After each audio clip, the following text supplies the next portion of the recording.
લોકો મેસેજ વાંચે છે એટલું બહુ સારું છે.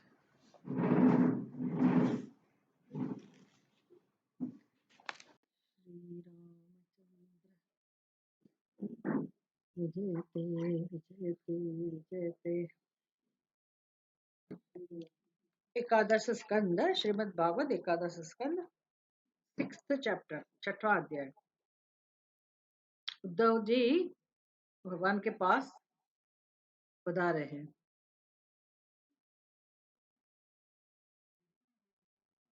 बहुत बढ़िया तरीके से अच्छे तरीके से भगवान की स्तुति देवतागण कर रहे हैं. 10वां और 11वां श्लोक.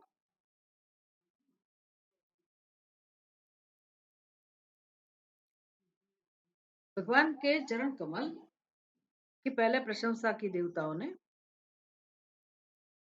कि भगवान के चरण कमल कैसे हैं. मननशील मुमुक्षुजन मोक्ष प्राप्ति के लिए बहुत ही आर्द्र हृदय से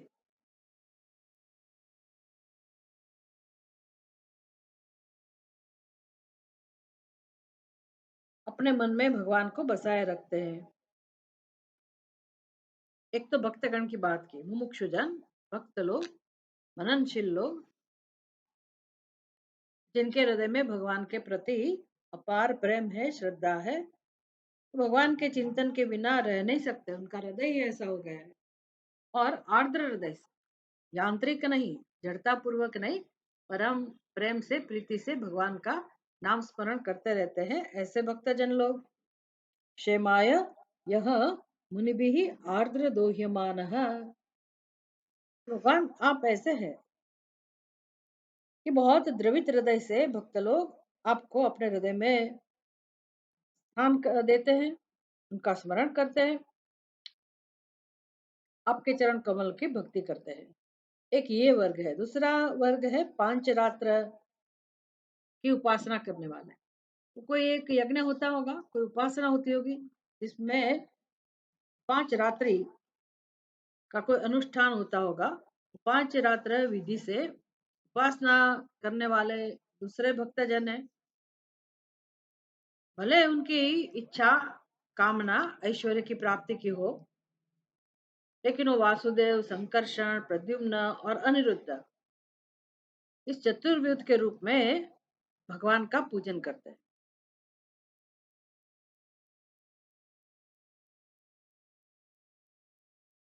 फिर याज्ञनिक लोग तीनों वेदों के द्वारा उसमें जो भी विधि दिखाई है उस विधि के अनुसार अपने हाथों में हविष्य लेकर यज्ञ कुंड में आहुति देते हैं. ये सभी लोग भगवान का ही चिंतन करते हैं. मुमुक्षु भी भगवान का चिंतन करते हैं हृदय से.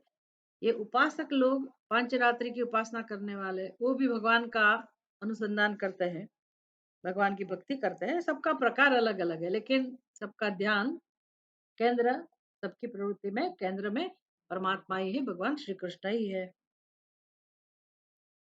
अभी याज्ञनिक लोग, यज्ञ करने वाले, वो तीनों वेदों का आधार लेकर उसमें जो बतलाई हुई विधि है उसके अनुसार अपने हाथ में हविष्य लेकर यज्ञ कुंड में आहुति देते हैं और उन्हीं का चिंतन करते हैं. आपकी आत्मरूपिणी माया के जिज्ञासु योगी जन, योगी लोग जो होते हैं ना, उनको कोई सिद्धि में रस होता है कि किस प्रकार से सिद्धि प्राप्त की जाए. अणिमा, गरिमा, अष्ट सिद्धि. अष्ट सिद्धि की प्राप्ति के लिए योगी जन हमेशा वो सूक्ष्म तत्व, अव्यक्त तत्व, उसकी उपासना करते हैं और भगवान की कृपा इस प्रकार से प्राप्त करके वो सिद्धि प्राप्त करते हैं. तो भगवान की आत्मस्वरूपिणी माया के जिज्ञासु योगी जन हृदय के अंतरदेश में हर विद्या आदि के द्वारा आपके चरण कमलों के ही ध्यान करते हैं. तो ये सभी के सभी लोग, याज्ञनिक हो, योगी हो, भक्त हो, उपासक हो. सामान्य बात कई कौन सी है? सबके बारे में सामान्य बात कौन सी है? विधि कोई भी हो, लेकिन सबके हृदय में भगवान का ही स्थान है, भगवान को ही समर्पित है वो लोग. भगवान को ही अपना परम इष्ट आराध्य देव समझते हैं। तो ऐसे भगवान के चरण कमल, उनको प्रार्थना की गई, भगवान के चरण कमल को, कि ऐसे चरण कमल हमारे हृदय में अग्नि के रूप में प्रकट हो, और हमारे अंतःकरण में, मन में, बुद्धि में जो भी अज्ञान है और अज्ञान का कार्य, राग और द्वेष, अंतःकरण की अशुद्धि, चित्त की अशुद्धि, जिसके कारण जीव बंधन का अनुभव करता है, दुख का, संताप का अनुभव करता है। तो भगवान को प्रार्थना करते हैं इस प्रकार से देवता लोग, कि हे भगवान, आपके चरण कमल हमारे चित्त में जितनी भी अशुभ वासनाएं हैं, विषय वासना है, उसको भस्म करने के लिए अग्नि स्वरूप बन जाओ। वे अग्नि के समान हमारे पाप तापों को भस्म कर दे। ये प्रार्थना की अभी 12वें श्लोक में। पर्युष्टया तव विभो वनमालयेयम्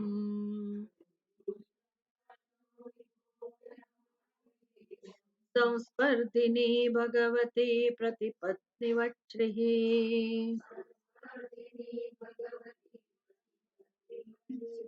यसूत्र युस्व यस्तु प्रणीतममुयार्हणमाददान्नः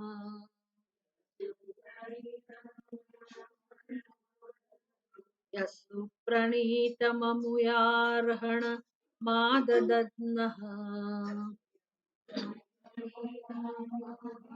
अनुमाददन्नः भूयात् सदाङ्घ्रिरशुभाशय धूमकेतुः धूमकेतुः। हे प्रभु, विभो, विभू शब्द है, प्रभु शब्द है, लेकिन वोकेटिव क्या होता है उसका? प्रभो। विभु का विभो अर्थ एक ही है। हे प्रभो, हे विभो, वनमालया इयं संस्पर्धिनी भगवती प्रतिपत्ति वच्छ्री, यह भगवती लक्ष्मी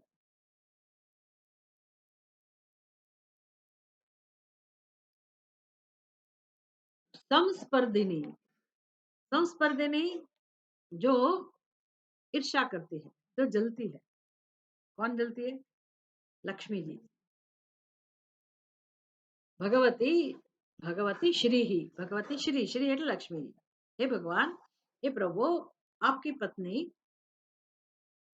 लक्ष्मी जी संस्पर्धिनी, वो स्पर्धा करती है और को जलन होती है, ईर्ष्या करती है। किससे?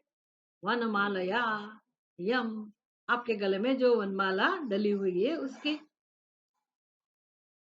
आपके वक्षस्थल पर मुरझाई हुई बासी मनमाला से भी सौत की तरह स्पर्धा रखती है। अगर भगवान के गले में वो वनमाला जो कि मुरझा गई है, बासी है, लेकिन उसकी भी स्पर्धा करती है लक्ष्मी जी। लक्ष्मी जी उसको भी सहन नहीं कर सकती। लक्ष्मी जी को वही चाहिए। भगवान का, लक्ष्मी जी का स्थान कहाँ है? भगवान के हृदय में। तो शी कांट टॉलरेट, वो सहन नहीं कर सकती है। माना माला को भी नहीं सहन कर, माला भी नहीं चाहिए। मेरी जगह कोई नहीं ले सकता है। तो जैसे माला, वनमाला, बासी वनमाला, मुरझाई वनमाला स्तोत हो, उस प्रकार से सौतन का जो, जिसको दुख होता है ना, स्पर्धा होती है ना, उस प्रकार से लक्ष्मी जी को भी जैसे वो अपनी सौतन हो ऐसा लगता है, इसलिए उससे स्पर्धा करती है, द्वेष करती है। संस्पर्धिनी भगवती प्रतिपत्नी वच्छ्री पूर्व पर्युष्टया वनमालया, सूखी हुई, सूख गई हुई माला, बासी माला, इससे भी वो स्पर्धा करती है। फिर भी आप यह सुप्रणीतम अमुयार्हण आद अदन्नः, जो अन्नो है ना, वो अन्न है, वो विसर्ग संधि के बाद वो शब्द अन्न ऐसे बनता है। आप उनकी परवाह ना करके भक्तों की, भक्तों के द्वारा इस बासी मनमाला की, बासी मनमाला से की हुई पूजा भी प्रेम से स्वीकार करते हैं, भले लक्ष्मी जी को पसंद ना हो। लेकिन अगर हम भगवान को बासी फूल भी चढ़ा दे, सूखे हुए फूल भी चढ़ा दे, तो कोई बात नहीं, भैया सुबह से इकट्ठे किया हुआ किए हुए फूल है, और भगवान की पूजा कर रहे हैं, तो इतने ताज़ा फूल नहीं है, वैसा सुगंधी फूल भी नहीं है। लेकिन प्रेम से अगर भगवान को हम देते हैं, तो वो भगवान लक्ष्मी जी की चिंता नहीं करते हैं। उसको स्पर्धा करनी है तो करने दो, लेकिन मेरे प्रिय भक्तों ने मुझे फूल दिए हैं, पुष्प दिए हैं, तो उसका वो प्रेम से स्वीकार करते हैं। ये स्तुति किस प्रकार की करते हैं बताओ? भक्तों के लिए जगह बनाते हो, भक्तों के द्वारा इस बासी माला से की हुई पूजा भी प्रेम से स्वीकार करते हैं। ऐसे भक्तवत्सल प्रभु के चरण कमल या सुप्रणीतम अमुयार्हणम आददन्नः भूयात्।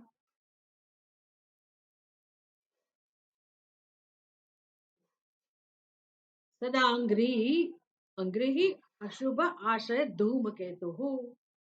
इसके पहले वाले श्लोक में भगवान के चरण कमल को अग्नि के साथ, अग्नि की कल्पना दी गई।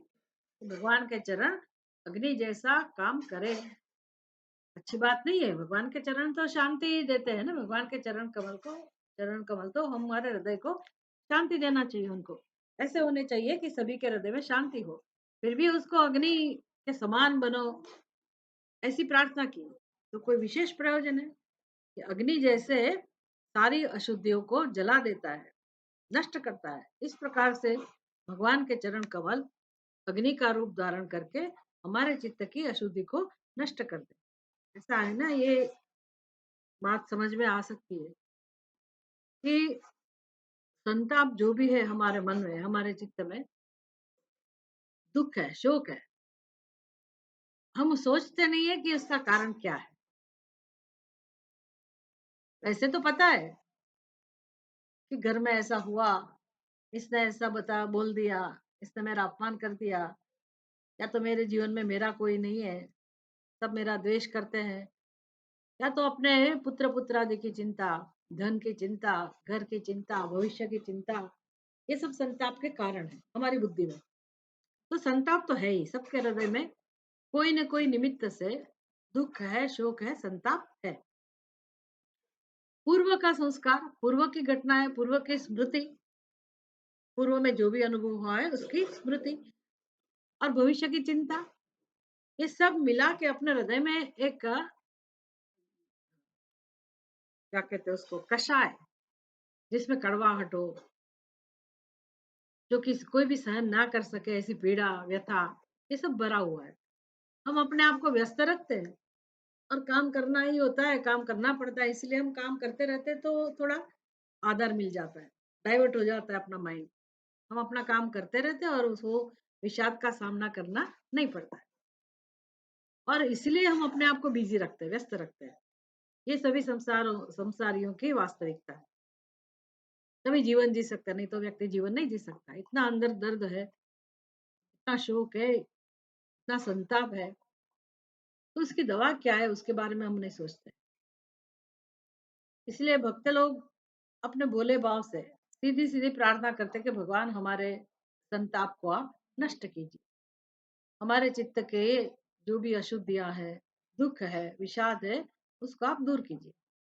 लेकिन वेदांत का विद्यार्थी ये सब समझ सकता है कि ये विषाद जमा क्यों होता है, संताप जमा किस लिए होता है, इसके जिम्मेदार हम ही है। ऐसा नहीं कि भगवान ने कुछ दिया है, भगवान का नियम निमित्त बनता है। ये सृष्टि चलाने के लिए भगवान ने जो भी कायदे कानून बनाया है वो निमित्त जरूर है। कर्म का सिद्धांत है, कर्म फल का जो भी नियम है, वो निमित्त जरूर बनता है। और ये फल हमारे तक पहुंचाने के लिए संसार का कोई व्यक्ति या कोई परिस्थिति निमित्त बनते हैं, और हम समझते हैं कि इसके कारण मैं दुखी हूँ। लेकिन सही बात क्या है, बाहर तो निमित्त कुछ भी होगा, लेकिन हम भी निमित्त हैं, हम खुद। वो गुजराती में कहते हैं ना, दो हाथ से ताली बजती है, एक हाथ से कभी नहीं बजती। तो बाहर तो दूसरा हाथ है, लेकिन एक हाथ बाहर है, दूसरा हाथ कहाँ है, हमारी बुद्धि में। वैसे हम निर्दोष होंगे, ऐसा नहीं कि चलो मेरा स्वभाव कारण है, ये बात की बात है। दूसरा हाथ मतलब अज्ञान, तो सबके अंदर है। तो हमें स्वीकार करना चाहिए कि हमारी बुद्धि में भी अज्ञान है। जब अज्ञान है, तो उसमें से उसका कार्य जो उत्पन्न हुआ उसको कार्य कहते हैं। अज्ञान में से जो उत्पन्न होता है उसको अज्ञान का कार्य कहते हैं। तो अज्ञान का कार्य अहंकार, और उसका कार्य कौन सा? एक्सटेंशन। अहंकार, दूसरा क्या? ममकार।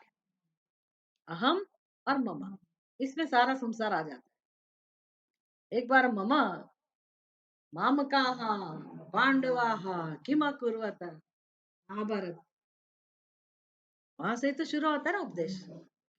बेसिक क्वेश्चन यही है, अहम और मम, यही संसार। कौन सी बुद्धि में ये नहीं है? सभी की बुद्धि में है। लेकिन मनुष्य जानता नहीं है कि ये सब अपने अंदर जो भी गड़बड़ है, घोटाला है, उसको जानने के लिए ही मनुष्य का जन्म हुआ है। ये हम नहीं जानते, इसलिए जो है अपने अंदर उसको ध्यान में रखते हैं, उसको ही अपनी जिंदगी का आधार बना के हम व्यवहार करते हैं, कर्म करते रहते हैं। इसलिए हम फंसे रहते हैं, दुख में से बाहर नहीं आ पाते। लेकिन मनुष्य का जन्म ये सब समझने के लिए कि किस प्रकार अज्ञान हमारी बुद्धि को प्रेरणा देता है, उसमें से ममकार, फिर उसमें से राग, द्वेष, ऐसे संसार आगे बढ़ता है। इसी का फल, इसी का फल क्या है? विषाद, शोक, चिंता, संताप, जो कोई भी व्यक्ति नहीं चाहता है, कोई सहन भी नहीं कर सकता है और कोई इसको चाहता भी नहीं। लेकिन है उसका क्या? कोई नहीं चाहता कि मैं बीमार पड़ूं, लेकिन बीमारी आ ही गई है तो क्या करें? सहन करो। ये ज्ञान नहीं है, यही तकलीफ है ना, सहन करो। ठीक है, पहला स्टेप है तान तितिक्षस्व, भी सहन करो, लेकिन बाद में क्या है? उसको दूर करना है। दूर करो, उपाय करो उसका। कितने जन्म तक सहन करते रहेंगे? जन्मों जन्मों से हम सहन करके आए हैं, तो सहन करने के लिए जन्म नहीं हुआ है, उसका उपाय ढूंढने के लिए, उपाय करने के लिए। मनुष्य का जीवन तो उसके लिए है। सभी को सहन करना पड़ता है, पशु पक्षी भी बेचारे कितना सहन करते हैं, बोल नहीं पाते, सब सहन करते हैं। मनुष्य को भी सहन करना पड़ता है, लेकिन मनुष्य का जन्म सहन करने के लिए नहीं है। हाँ, सहन करो शुरू में, प्रतिकार मत करो, इसको कहते हैं सहन करना। प्रेम से उसका स्वीकार करो, उसका नाम है सहन करना। लेकिन वो अपने साथ ही बस चलता रहे, ये नहीं है। उसका प्रतिकार नहीं करके, अपनी शक्ति विरुद्ध दिशा में व्यतीत नहीं करके, हम सभी शक्ति को, अपनी बुद्धि शक्ति, विचार शक्ति, जो भी भावनाएं हैं हमारे अंदर, सद्भावनाएं, सद्विचार, जो भी शक्ति है उसका उपयोग हम इस दिशा में करें और उपाय करें। ये अज्ञान उसका कारण है, उसको जाने और उसमें से हम कैसे निवृत्ति पाए। तो ये भगवान की सहायता इसके लिए चाहिए, इसलिए प्रार्थना है। तो एक बार हमें ये पता चला कि इतनी अशुभ वासनाएं हैं सबके हृदय में, हमारे हृदय में भी है। अशुभ कामनाएं, अशुभ वासनाएं, अशुभ संकल्प, अशुभ आदतें, संताप, शोक, दुख, अहंकार, ममकार, राग, द्वेष, आपको जो कहना है, काम, क्रोध, लोभ, मोह, मद, मात्सर्य, बस यही संसार का स्वरूप है और सबके हृदय में है। इसलिए भगवान को प्रार्थना करते हैं कि हे भगवान, आपके चरण कमल हमारे हृदय में ये जो विषाद है, शोक है, उसको नष्ट करें। जैसे अग्नि नष्ट करता है, इस प्रकार यहाँ क्या उपमा दी गई भगवान के श्री चरण को, चरण कमल को कौन सी उपमा दी गई? धूमकेतु। धूमकेतु का अर्थ भी वही है, अग्नि, जलाने वाला अग्नि, धूमकेतु। तो ऐसे भक्त वत्सल प्रभु के चरण कमल सर्वदा हमारी विषय वासनाओं को जलाने के लिए अग्नि स्वरूप हो। तो कब होंगे वो? भगवान के चरण कमल तो ऐसे है ही, अग्नि के समान ही है, वो नष्ट कर देते हैं अशुभ वासनाओं को। लेकिन मेरे हृदय की अशुभ वासनाओं को ये चरण कमल कब दूर करेंगे, कब नष्ट करेंगे? जब मैं अपने हृदय में भगवान को स्थान दूंगी। भगवान को स्थान देने का उपाय कौन सा है? तो जैसे हमारी बुद्धि और मन संसार का स्मरण करते रहते हैं, तभी तो विषाद बढ़ता है ना। तो हम अपने एक आदत डालें अपने जीवन में कि यांत्रिक रूप से नहीं, लेकिन प्रेम से श्रद्धा से हम भगवान का नाम स्मरण करें, जप करें, उनकी कथाओं का श्रवण करें, उनके चरित्र को जानें, चरित्र का श्रवण श्रवण करें, कीर्तन करें, गान करें, किसी भी प्रकार से हम अपने आप को भगवान के साथ जोड़ें। ये इतना पवित्र काम है और इतना सरल है, इसको भागवत धर्म कहते हैं। कोई भी काम करते करते आप अपने हृदय से राम राम कर सकते हैं, कृष्ण कृष्ण कर सकते हैं, भगवान का भजन कर सकते हैं। तो ये जब भगवान का नाम स्मरण के लिए हम प्रयत्न करेंगे, ये पुरुषार्थ करेंगे, तब हमारे मन को, बुद्धि को दूसरा विषय स्पर्श नहीं कर सकता।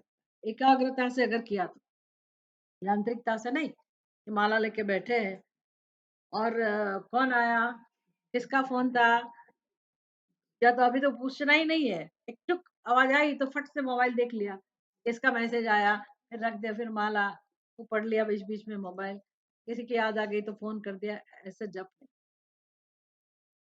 एकाग्रता से, पूर्णता से, पूर्ण हृदय से, पूर्ण भावना से हम अगर इस प्रकार भगवान का जप करेंगे तो हमें उतने समय तक हमारे मन बुद्धि को संसार का चिंतन करने की स्फुरणा नहीं मिलेगी, समय नहीं मिलेगा, चांस नहीं मिलेगा।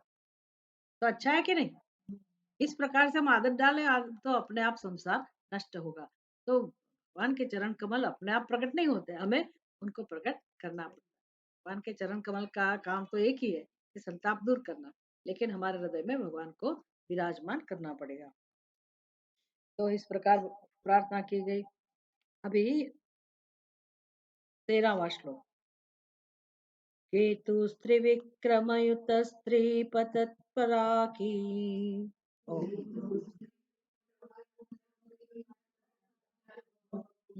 पता कहा, एक्चुअली हम फिर से बोलते हैं, केतुस्त्रिविक्रमयुत स्त्रीपतत्पताकः पताकः यस्ते भयाभयकरो सुरदेवचम्बो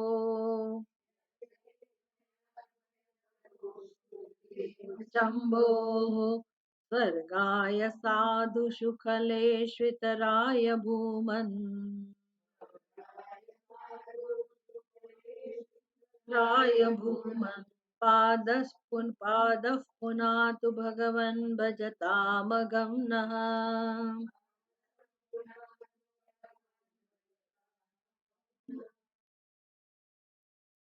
केतुः त्रिविक्रम युत स्त्रीपतत्पताकः यः ते भय अभयकरः असुर देव चम्बोः स्वर्गाय साधुषु खलेषु इतराय भूमन् पादः पुनातु भगवन् भजताम अगम नः।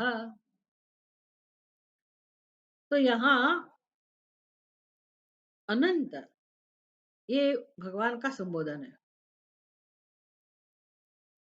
भगवान, ये भगवान का संबोधन है। हे भगवान, हे अनंत। वामन अवतार में दैत्यराज भयाभय रह असुरदेव, सुरदेव અને असुरदेव। तो दैत्यराज किसकी बात है यहाँ?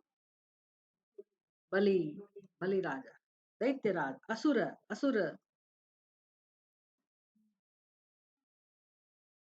तो भगवान की लीला, वामन अवतार की लीला, वामन अवतार में दैत्यराज बलि की दी हुई पृथ्वी को नापने के लिए जब आपने अपना पग उठाया था, बलि ने भगवान को पृथ्वी पृथ्वी का दान किया ना। भगवान ने वामन अवतार में आके बलि राजा से वचन मांगा। बलि राजा का काम था देना। तो भगवान ने कहा मुझे तीन तीन डग भूमि चाहिए। तो बेचारा बलि राजा उसको लगा भगवान मेरा अपमान क्यों करते हैं, मैं कितना बड़ा राजा हूँ, कितना वैभव है मेरे पास, कितनी सारी जमीन है, और आप इतनी ही जमीन मांग के मेरा अपमान कर रहे हैं।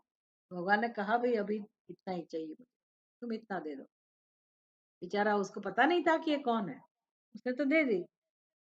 तो जब पृथ्वी दी ही है, दैत्यराज ने बलि की दी हुई पृथ्वी को नापने के लिए, भगवान को अभी अपना काम करना है, 3 डग भरने हैं। नापने के लिए जब आपने अपना पग उठाया, तो वो कहाँ पहुंच गया? पहला पांव कहाँ पहुंच गया? सत्यलोक में।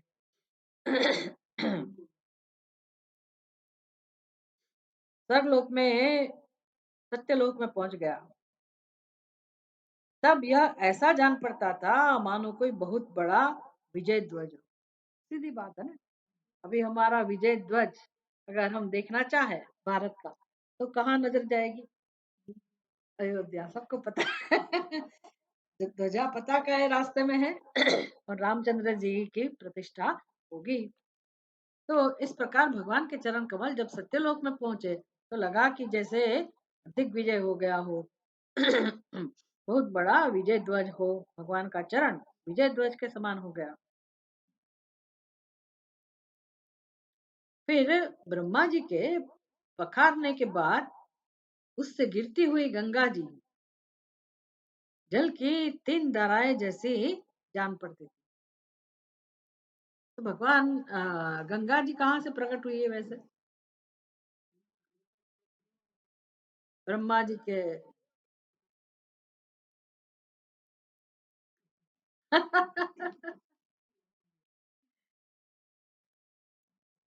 विष्णु भगवान के चरण कमल से।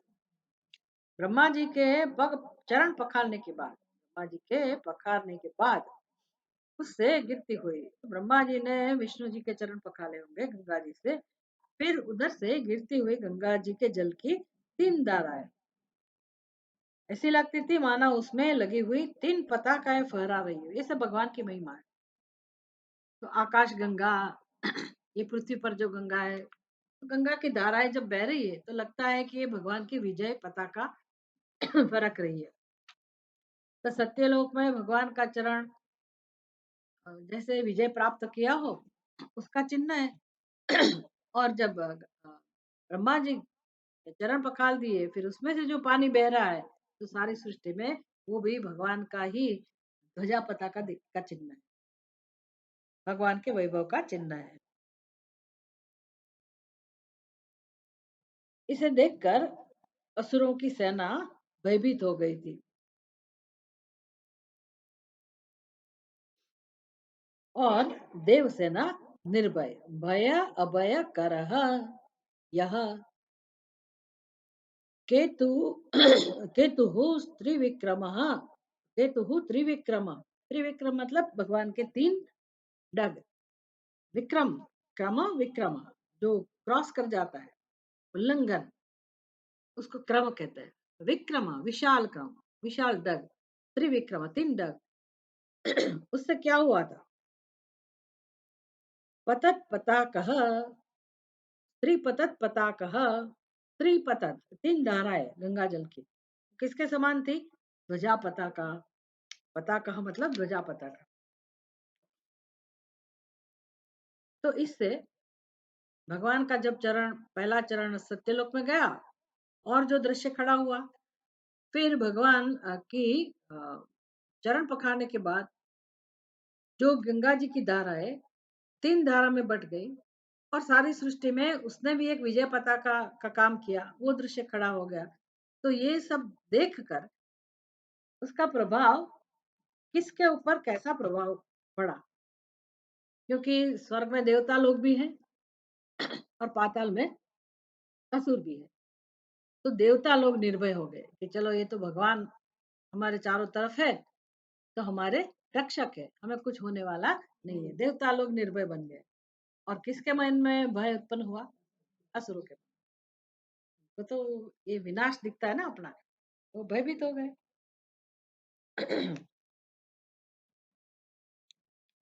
असुरों की सेना भयभीत हो गई थी, और देव सेना निर्भय। आपका वह चरण कमल, यह यह माने वही चरण कमल, साधुषु स्वर्गाय, भूमन, भूमन माने अनंत, भूमा शब्द उसमें से आया है, छांदोग्य उपनिषद, भूमा। जिसका अंत नहीं है, अनंत स्वरूप भूमा, वही भूमन परमात्मा का नाम, परमात्मा का संबोधन है। हे भुवन, हे भगवान, ये चरण कमल, आपके ऐसे चरण कमल साधु स्वभाव पुरुषों के लिए, आपके धाम वैकुंठ लोक की प्राप्ति का, स्वर्गाय साधुषु, स्वर्गाय फॉर द स्वर्गा, स्वर्ग के लिए, किसके किसके लिए, खले साधुषु, साधु माने भगवान के भक्त। तो ये जो महिमा है, ये प्रभाव जो उत्पन्न हुआ जिन चरण कमल के कारण, ऐसे चरण कमल, इसकी जो आराधना करते हैं, उनके जो भक्त लोग हैं, साधु लोग हैं, उनके लिए क्या फल देता है? ऐसे चरण कमल की आराधना साधु लोगों को क्या फल देता है? स्वर्ग में स्थान मिलता है। स्वर्ग में मतलब ये जहाँ अप्सराएं है वो सब वाला स्वर्ग नहीं, भगवान का धाम, वैकुंठ धाम। स्वर्ग क्यों वैकुंठ धाम? जहाँ भगवान का निवास स्थान है। तो ये जीवात्मा, साधु लोग, भक्त लोग भगवान के धाम में स्थान ग्रहण करते हैं, स्थान प्राप्त होता है उनको, ये फल मिलता है। और दूसरे लोगों को क्या? खलेशु इतराय, खलेशु, खल माना दुष्ट लोग, असुर लोग, उनके अधिक अधोगति का वो ऊर्ध्वगति हुई। वैकुंठ लोक में स्थान प्राप्ति ऊर्ध्वगति है। तो फिर निम्न गति कौन सी हुई? नरक में जाना। अधपतन हुआ, अधोगति का कारण है किसके लिए? दुष्टों के लिए। हे भगवान, आपका वही पाद पद्म हम भजन करने वालों के सारे पाप धो बहा दे, यही प्रार्थना है। पुनातु भगवन भजताम, भजताम फॉर अस, हमारे लिए। हम कौन है? जो आपकी भक्ति कर रहे हैं। भजताम वर्तमान कृदंत है, जो भगवान का भजन करते हैं, भजन भगवान का जो भजन कर रहे हैं, ऐसे हम लोगों के लिए, मुमुक्षु लोगों के लिए, भक्त जनों के लिए, मुनि जनों के लिए, हे भगवान, आपके चरण कमल, ऐसे हम भक्तों जनों के लिए वही पाद पद्म हम भजन करने वालों के सारे पाप ताप बहा दे, धो दे। इतनी सुंदर प्रार्थना है। चरण कमल की स्तुति है, भगवान की स्तुति माने भगवान के चरण कमल। जब चरण कमल में इतना सामर्थ्य है, इसका चरण कमल का ही इतना प्रभाव है, तो फिर भगवान के पूरे विग्रह का, पूर्ण स्वरूप का तो क्या प्रभाव होगा? इसलिए, लेकिन हमारा स्थान कहाँ तक, हमारी दृष्टि कहाँ तक जा सकती है? भगवान का स्वरूप तो इतना विशाल है कि हम उनके मस्तक तक तो जा नहीं सकते, आराधना कर नहीं सकते, अर्चन पूजा नहीं कर सकते। इतना बड़ा विग्रह है, सारा ब्रह्मांड, स्वर्ग में तो उनका मस्तक है। इतना विशाल जब भगवान का स्वरूप है, विराट देह है, तो फिर हम भगवान का पूजन करना चाहते, भगवान की भक्ति करना चाहते, पूजा करना चाहते हैं, तो हमारे लिए क्या उपाय है? कुछ उपाय तो होना चाहिए ना। हम कहाँ तक पहुंच सकते हैं? हमारी पहुंच कहाँ तक है? चरण कमल। तो चरण कमल की पूजा अगर करो, तो भगवान की पूजा होगी कि नहीं? कि नहीं नहीं नहीं, मैं तो तिलक करूंगी तभी उसको, ऐसी ऐसा कोई जरूरी? तो चरण कमल हमारे लिए अप्रोचेबल है, मतलब हम उसको पहुंच सकते हैं, उस तक पहुंच सकते हैं। और चरण कमल की महिमा भी इतनी है, एक तो है भी सुंदर। भागवत में तो इतना सुंदर वर्णन है भगवान के श्री चरणों का, कि उनके नख की कांति, नख है ना, उसकी कांति ही ये सारे ग्रहों की तरह है, ज्योति के समान है, मात्र नख की कांति। तो उसके मुख की कांति की तो पूछो ही क्या। ऐसे चरण कमल की महिमा। और भगवान भक्त लोगों को, फिर जो दास भक्ति जिसको कहते हैं, नवदा भक्ति में जो भगवान की शरण में रहते हैं, भगवान के दास बनकर अपना जीवन व्यतीत करते हैं, उनके लिए तो चरण कमल सब कुछ है। इसलिए भरत ने रामचंद्र जी की पादुका का स्वीकार किया, उसको आदर किया, उसकी ही पूजा की। जब रामचंद्र जी उपलब्ध नहीं थे, तो तब से हमारे भारतीय संस्कृति में ये पादुका पूजन का महत्व। तो हमारे कोई भी गुरु अगर हमारे सामने नहीं है, लेकिन उसकी पादुका है, तो हम प्रेम से पूजा करके, अर्चन करके, आराधना करके हमारा कल्याण हम कर सकते हैं, आशीर्वाद पा सकते हैं भगवान का। इसमें कोई संशय नहीं है। ये जो श्रद्धा है ना जिनके हृदय में, वही समझ सकते हैं। श्रद्धा होनी चाहिए। इसलिए पहले श्लोक में आगे बताया गया, श्रद्धा पूर्ण भगवान की महिमा का गान होना चाहिए, श्रवण होना चाहिए। श्रद्धा से ही कल्याण होता है। श्रद्धा सबसे बड़ी मूड़ी है। हमारे हृदय में अगर श्रद्धा है, फिर लोग हमारा गैरफायदा उठाए या हमें कुछ सहन करना पड़े, कोई से हमारे से हमसे सेवा ले ली, कोई बात नहीं है। हमारी जो श्रद्धा है ना, उससे ही हमारी रक्षा होती है, हमारा कल्याण होता है। जिसके हृदय में श्रद्धा है, उसका कभी भी पतन नहीं होता। तो भगवान के लिए श्रद्धा बढ़े हमारे हृदय में, ऐसा जीवन जीना चाहिए। तो ये देवता लोग इस प्रकार से भगवान की स्तुति करते हैं। नस्योतना वै वयस्य वशे भवन्ति,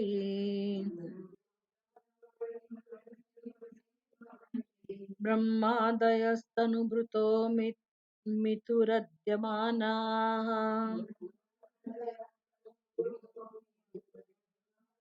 कालस्य ते प्रकृतिपुरुषयोः परस्य,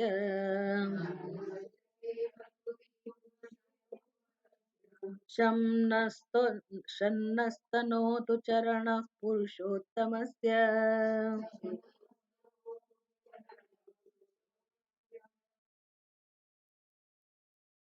ब्रह्मा आदि जितने भी शरीरधारी है, वे सत्व रज तम, इन तीन गुणों के परस्पर विरोधी त्रिविध भावों की टक्कर से जीते मरते रहते हैं।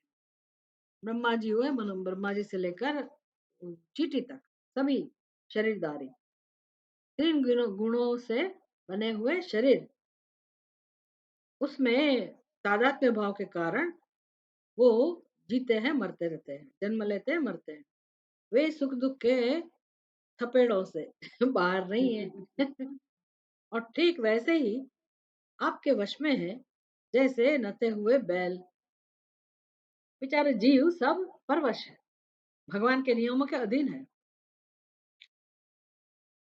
जैसे भगवान करेंगे, अगर हम भगवान में नहीं मानते तो भी कुछ बुरा होता है तो आखिर में हमें स्वीकार करना पड़ता है कि हमारा कुछ नहीं चलता है, भगवान ने जो भी किया, अब क्या करे, भगवान की मर्जी।